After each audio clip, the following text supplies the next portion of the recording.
Perníkové knížky patří k nejnáročnějším perníkovým projektům, se kterými si můžete u perníčkového řemesla setkat. Zatímco například perníkové chaloupky lze označit za pracné, nejsou zdaleka tak náročné jako zaoblené knížky. Jak asi tušíte, nejtěžší na perníkové knížce je zaoblený hřbet, který komplikuje jak skládání knihy dohromady, tak samozřejmě i zdobení. Hřbet je hlavním důvodem, proč se vyplatí poctivá příprava ještě před zdobením. V minulosti jsem již video o pečení knížky sdílela, takže nebudu zabíhat do detailu, ale jednoduše řečeno, než se pustíte do zdobení, zkuste si knížku na nečisto sestavit. Je totiž velice pravděpodobné, že budete muset některé upečené části zarovnat pomocí nože. Tento krok se týká především obou kratších zaoblených stran, u kterých je potřeba, aby precizně zapadly do hřbetu. Až budete mít jistotu, že se vám knížku podaří na závěr složit, můžete se pustit do další pracné, ale pro mě nejvíce zábavné části, tedy do zdobení. Já se u perníkových knížek většinou snažím volit krajkové zdobení všech 3 bočních stran, jelikož krajka připomíná poskládané stránky knížky.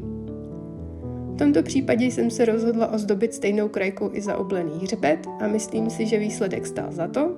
Nicméně natahování mřížky po celé délce i šířce hřbetu byla zkouška trpělivosti. Mřížková krajka je u všech stran i hřbetu vyplněná stejným opakujícím se ornamentem, který je poskládaný zrcadlově do navazujícího vzoru.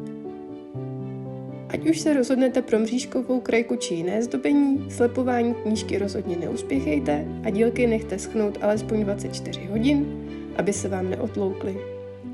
Já se snažím šanci na úspěch při lepení zvýšit například pomocí podpírání hřbetu a případně i stran hrnečky, díky kterým se nemusím bát, že se spoje rozlepí. Vnitřek perníčkové knížky, stejně jako u ostatních kazet, zpevňuji pomocí lehce rozředěné polevy. Zdobení přední stránky knihy nabízí samozřejmě nejvíce prostoru pro realizaci kreativních nápadů, nicméně, jelikož jsou všechny strany bohatě zdobené mřížkovou krajkou, rozhodla jsem se v tomto případě pro jednodušší motiv. Přední strana se tak skládá z neozdobené části perníčku ve tvaru srdíčka a diagonální mřížky ve spodní části.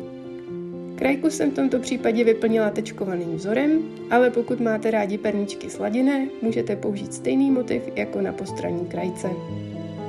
A na závěr stačí přidat už jen pár pomněnek okolo srdíčka, případně i pár kytiček volně do bílé plochy.